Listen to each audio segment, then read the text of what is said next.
Hamas ने किया हमला, गजा पट्टी से दागे 5000 रॉकेट, कई लोगों की मौत। इजराइल ने राष्ट्रीय आपातकाल की घोषणा की, प्रधानमंत्री नेतन्याहू की चेतावनी, चुकानी होगी बड़ी कीमत।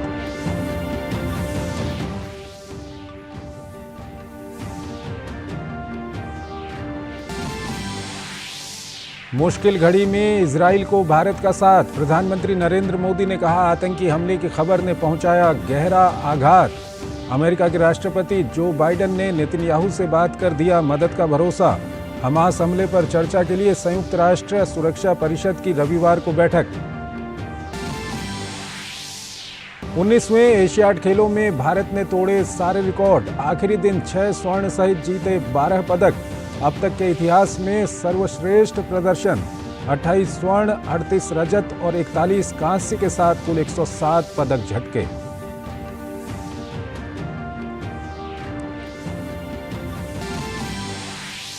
बावनवीं जीएसटी परिषद का फैसला, शीरे पर कर 28% से घटाकर किया गया 5%। गन्ना किसानों को होगा फायदा, 70% मोटा अनाज मिश्रित खुले आटे पर 0% होगी दर।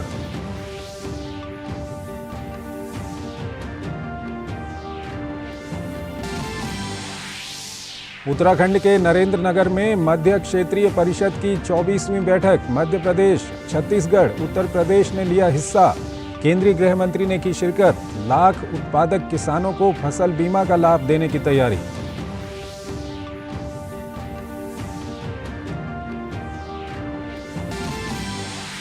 गगनयान मिशन के लिए इसरो की तैयारी हुई तेज, जल्द शुरू होगा मानव रहित अंतरिक्ष यान का परीक्षण। अक्टूबर के आखिर में भेजा जा सकता है परीक्षण यान।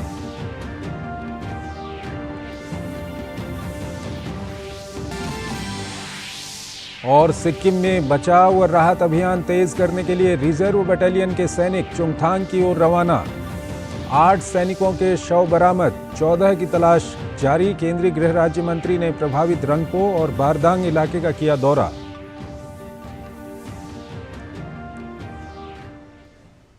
नमस्कार, डीडी न्यूज़ में आपका स्वागत है। मैं हूं चंद्रशेखर जोशी और आइए अब खबरों को विस्तार से देखते हैं। इजराइल पर फिलिस्तीन के इस्लामिक आतंकवादी संगठन हमास के ताज़ा हमले यहूदियों के सिमचात तोराह त्यौहार के दौरान शुरू हुए। इजराइल ने हमास के हमलों के जवाब में ऑपरेशन आयरन स्वॉर्ड घोषित किया है। इजराइल ने राष्ट्रीय आपातकाल की घोषणा की है। प्रधानमंत्री नरेंद्र मोदी ने आतंकी हमले की निंदा करते हुए कहा कि भारत इस कठिन समय में इजराइल के साथ एकजुटता से खड़ा है। इस बीच अमेरिका के राष्ट्रपति जो बाइडेन ने नेतन्याहू से बात कर मदद का भरोसा दिया है। वहीं रविवार को संयुक्त राष्ट्र सुरक्षा परिषद इस मामले पर बैठक कर रही है।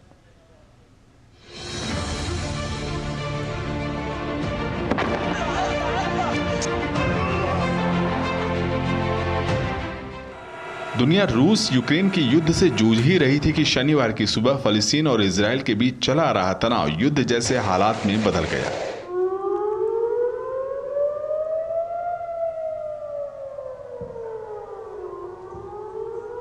फलस्तीन के उग्रवादी समूह हमास ने आश्चर्यजनक तौर पर दक्षिण इजराइल सहित कई जगहों पर 5000 रॉकेट दागने का दावा किया। वहीं कुछ इजरायली सैनिकों को बंधक बनाने का भी दावा हमास ने किया। हमास की ओर से ये साल का सबसे बड़ा हमला माना जा रहा है। हमास के प्रमुख दाइफ ने इस हमले की जिम्मेदारी ली और ऑपरेशन को अल अस्का स्टॉर्म नाम दिया है।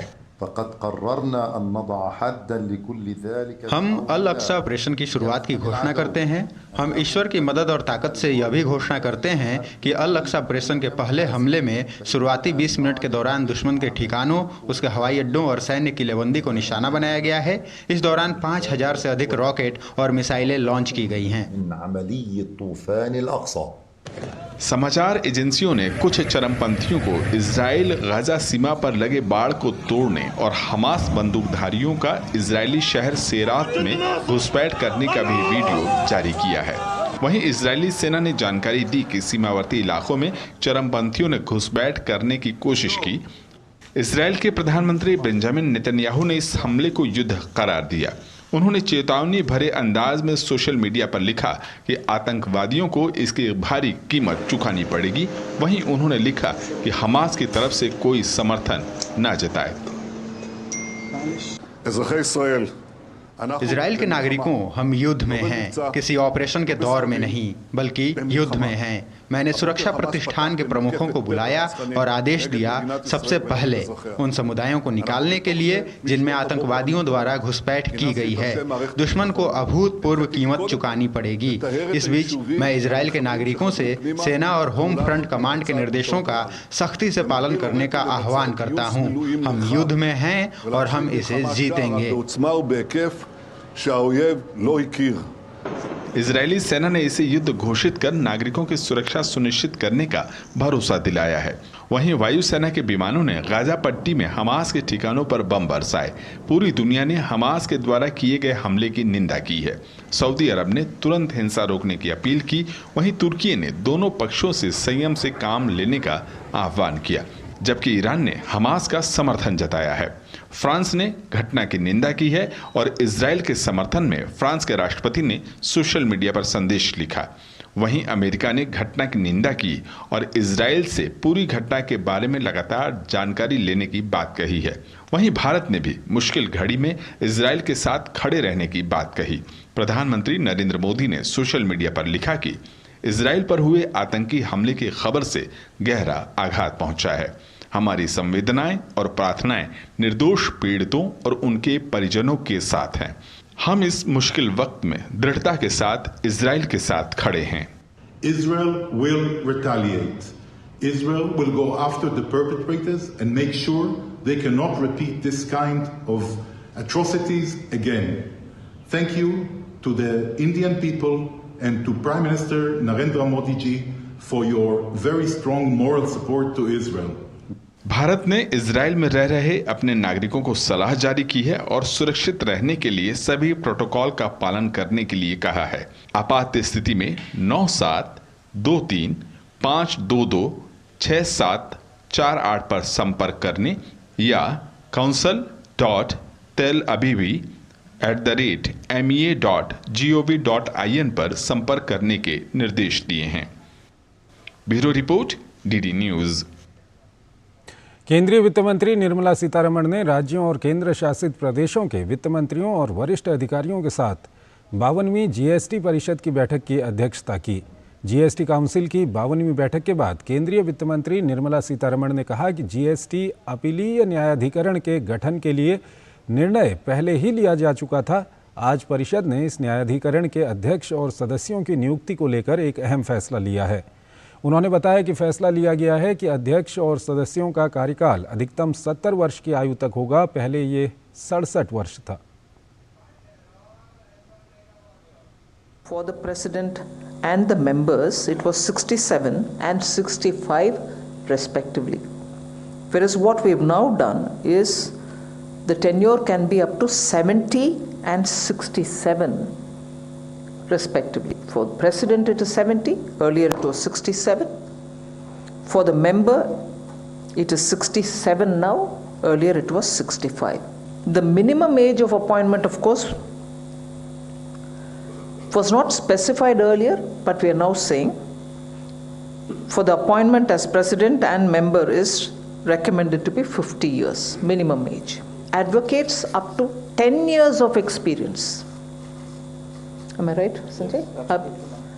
Up to 10 years of experience they should have minimum to be able to be considered for appointment as a judicial member.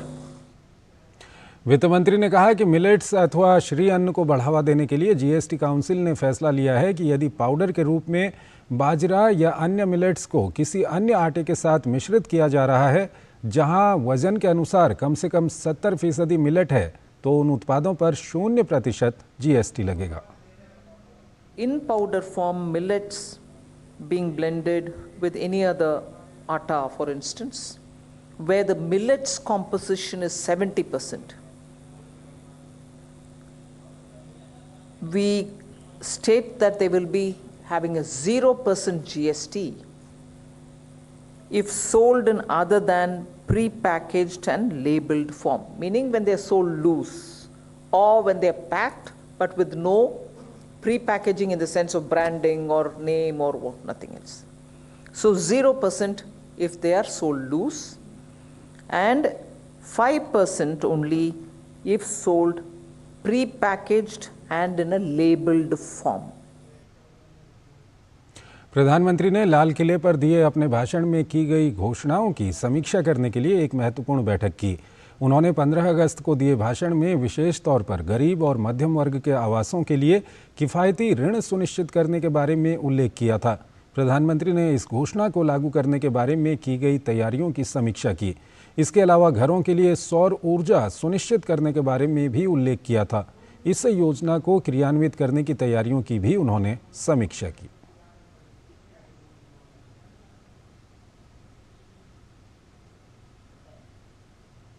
बाईस साल कड़ी मेहनत और संकल्प की लगातार सिद्धि, गरीबों वंचितों का कल्याण और देश का विकास, यही लक्ष्य है प्रधानमंत्री नरेंद्र दामोदर दास मोदी का। साल 2001 में 7 अक्टूबर को सार्वजनिक जीवन में एक मुख्यमंत्री के तौर पर शपथ ली थी। वो यात्रा उसके बाद साल 2014 में केंद्र सरकार तक जा पहुंची। उन्होंने प्रधानमंत्री के तौर पर देश की सेवा की है और आज अमृतकाल में देश विकास की छलांग लगा रहा है। प्रधानमंत्री नरेंद्र मोदी एक ऐसा भरोसा, एक ऐसा विश्वास जिनके दूरदर्शी और कुशल नेतृत्व में देश अमृतकाल में तेजी से विकास की सीढ़ियां चढ़ रहा है। दुनिया की 5वीं बड़ी अर्थव्यवस्था का मुकाम हासिल किया है। दुनिया का तीसरा बड़ा स्टार्टअप इकोसिस्टम देश बना हुआ है। पारदर्शी, ईमानदार और भ्रष्टाचार मुक्त शासन व्यवस्था के लिए प्रधानमंत्री मोदी का समर्पण गरीब, वंचितों और पिछड़ों तक योजनाओं का लाभ पहुंचाने और उनका कल्याण करने की प्रतिबद्धता जताता है। आजादी के बाद पैदा होने वाले नरेंद्र दामोदर दास मोदी ने पहले 2014 फिर उसके बाद 2019 में भारत के प्रधानमंत्री के रूप में कार्यभार संभाला। इससे पहले उन्होंने अक्टूबर 2001 से मई 2014 तक लंबे समय तक गुजरात के मुख्यमंत्री के रूप में जनता की सेवा की। 7 अक्टूबर 2001 को उन्होंने पहली बार सरकार प्रमुख के रूप में कार्यभार संभाला था और सार्वजनिक जीवन में ये उनकी शुरुआत थी। तब से शुरू हुई सेवा और सुशासन की यात्रा अनवरत जारी है और आज इसे पूरे 22 साल हो चुके हैं। सबका साथ, सबका विकास और सबका विश्वास के मंत्र पर चलते हुए मौजूदा केंद्र सरकार ने बीते 9 साल में 13 करोड़ लोगों को गरीबी से बाहर लाने में सफलता पाई है। स्पीड और स्केल से होता हुआ इंफ्रा विकास रोजगार और आत्मनिर्भरता के रास्ते खोल रहा है। स्वास्थ्य से लेकर शिक्षा तक, बीज से बाजार तक, वित्तीय समावेशन से लेकर वंचितों और जरूरतमंदों को वित्तीय ऋण उपलब्ध कराने तक प्रधानमंत्री मोदी का विजन देश के विकास गति को नई ऊंचाई दे रहा है। यही नहीं, G20 शिखर सम्मेलन से लेकर सौर ऊर्जा अलायंस बनाने तक या मिशन लाइफ की वैश्विक पहल की शुरुआत करने तक भारत ने दुनिया का नेतृत्व किया है। जन भागीदारी और जागरूकता को लेकर भी प्रधानमंत्री ने समय समय पर नेतृत्व किया। देश में सामाजिक क्रांति का असर स्वच्छता मिशन से लेकर बेटी बचाओ बेटी पढ़ाओ जैसे अभियानों पर साफ तौर पर दिखा है। रिफॉर्म, ट्रांसफॉर्म और परफॉर्म के मंत्र पर प्रधानमंत्री के नेतृत्व में एक साथ कई मोर्चों पर कई सुधारों को महत्व दिया गया। स्पीड सांस्कृतिक विरासत को सहेजने और संवारने की दिशा में भी बढ़ी। देश के गौरवशाली अतीत जो इतिहास के पन्नों में कहीं खो गए थे, उसे जागृत किया गया। 22 साल तक सार्वजनिक सेवा के प्रधानमंत्री मोदी की यह यात्रा अद्वितीय है। यह उनका करिश्माई नेतृत्व ही है जिसने संघर्ष में घिरे लोगों को सफलता दिलाई। अडिग विश्वास, स्पष्ट नियत और कठिन परिश्रम की यह यात्रा अनवरत रही है। इसका एक ही लक्ष्य है, राष्ट्र का कल्याण। Bureau report, DD news.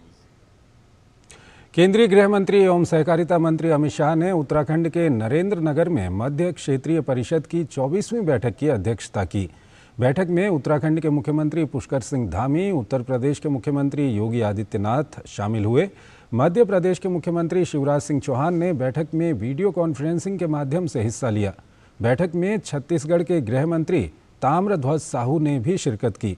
गृह मंत्री अमित शाह ने कहा कि प्रधानमंत्री नरेंद्र मोदी जी के नेतृत्व में क्षेत्रीय परिषदों की भूमिका सलाहकार से बदलकर एक्शन प्लेटफॉर्म के रूप में कारगर साबित हुई है। वहीं लाख उत्पादन को संशोधित मौसम आधारित फसल बीमा योजना में शामिल करने के लिए ICAR द्वारा अध्ययन किया जाएगा। इसके तहत किसान क्रेडिट कार्ड जारी किए जा रहे हैं। वहीं कोदों और कुटकी उपज के मूल्य को रागी के न्यूनतम समर्थन मूल्य के बराबर तय करने का भी निर्णय लिया गया। इसके अलावा बैठक में 5 किलोमीटर के दायरे में हर गांव तक बैंकिंग सुविधा, देश में 2 लाख नए पैक्स के गठन, रॉयल्टी और खनन संबंधित मुद्दों और वामपंथी उग्रवाद प्रभावित जिलों में बुनियादी सुविधाओं के निर्माण जैसे मुद्दों पर भी चर्चा हुई। वहीं केंद्रीय मंत्री ने जानकारी दी कि 2004 से 2014 के बीच कुल 570 मुद्दों पर चर्चा हुई, जिनमें से 448 को सुलझा लिया गया, जबकि 2014 से 2023 के बीच कुल 1315 मुद्दों पर चर्चा हुई, जिनमें से 1157 मुद्दों को सुलझा लिया गया।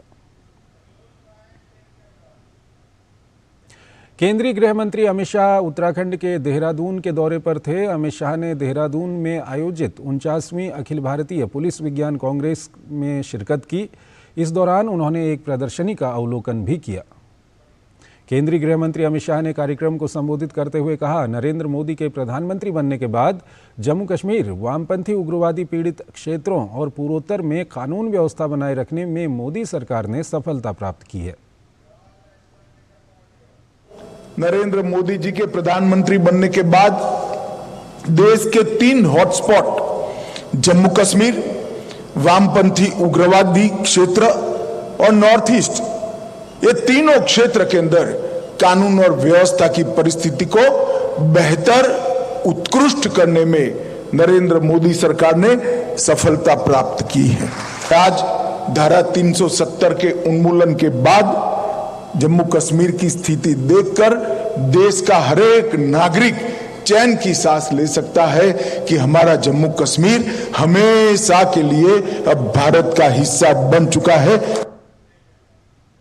साथ ही केंद्रीय गृह मंत्री ने यह भी कहा कि यूपीए के 10 साल के शासनकाल में हिंसा और मृत्यु की जो घटनाएं हुई थीं, मोदी की सरकार में इन घटनाओं में काफी कमी आई है।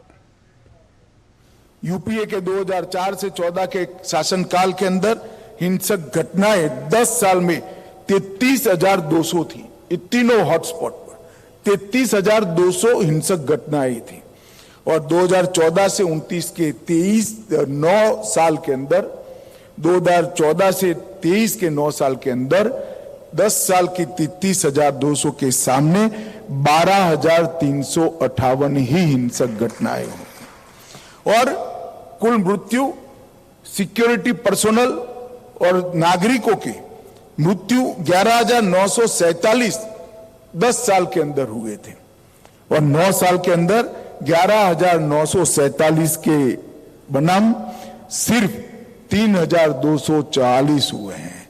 और मैं आपको विश्वास दिलाता हूं कि आने वाले 5 साल के अंदर ये इससे भी कम हो जाएंगे।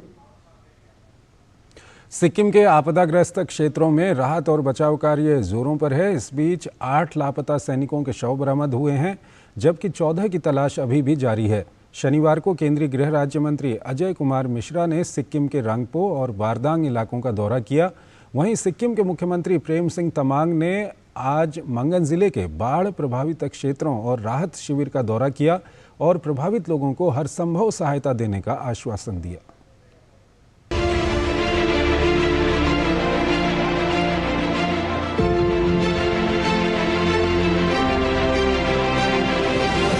सिक्किम के आपदाग्रस्त क्षेत्रों में राहत और बचाव कार्य जोरों पर है। बाढ़ प्रभावित इलाकों में बचाव अभियान को और तेज करने के लिए रिजर्व बटालियन के सैनिक चुंगथांग की ओर रवाना किया गया। उत्तरी सिक्किम के चुंगथांग, लाचुंग और लाचेन के क्षेत्रों में फंसे नागरिकों और पर्यटकों को हर संभव मदद प्रदान की जा रही है। बादल फटने के कारण मंगन में नागा राहत शिविर में कई मजदूर फंसे हुए हैं, जिन्हें जरूरी सुविधा उपलब्ध कराई जा रही है। यहाँ विभिन्न राहत शिविरों में लगभग 200 लोग शरण लिए हुए हैं। इसी बीच सिक्किम के मुख्यमंत्री प्रेम सिंह तमांग ने आज मंगन जिले के बाढ़ प्रभावित क्षेत्रों और राहत शिविर का दौरा किया और प्रभावित लोगों से बातचीत में मुख्यमंत्री ने हर संभव सहायता देने का आश्वासन दिया। मुख्यमंत्री ने कहा कि उनकी पहली प्राथमिकता राज्य में बिजली और अन्य सुविधाओं का बहाल करना है। तो वहीं उन्होंने भारत सरकार से लगातार मिल रहे सहयोग के लिए आभार व्यक्त किया।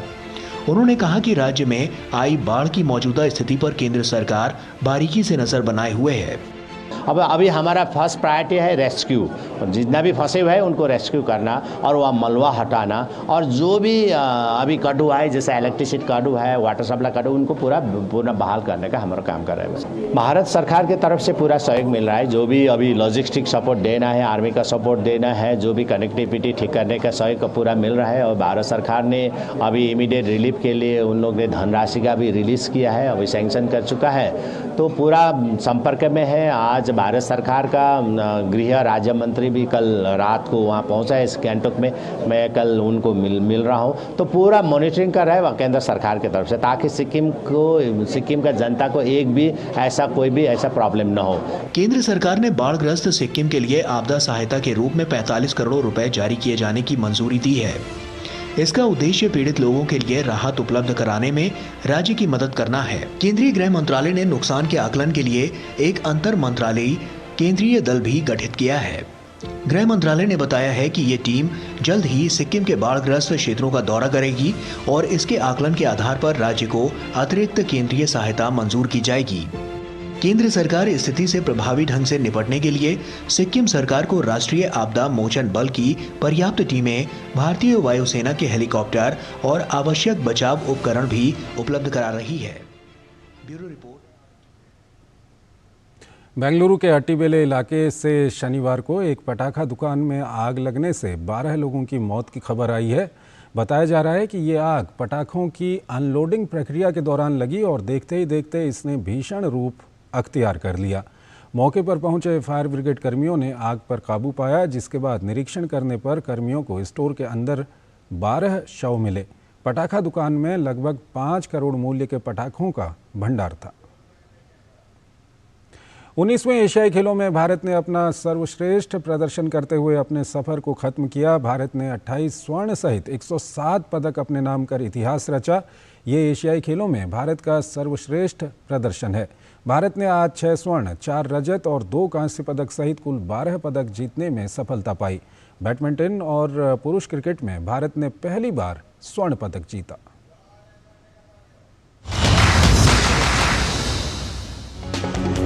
उन्नीसवें एशियाई खेलों में भारत ने शनिवार को 6 स्वर्ण, 4 रजत और 2 कांस्य पदक सहित कुल 12 पदक जीतने में सफलता पाई।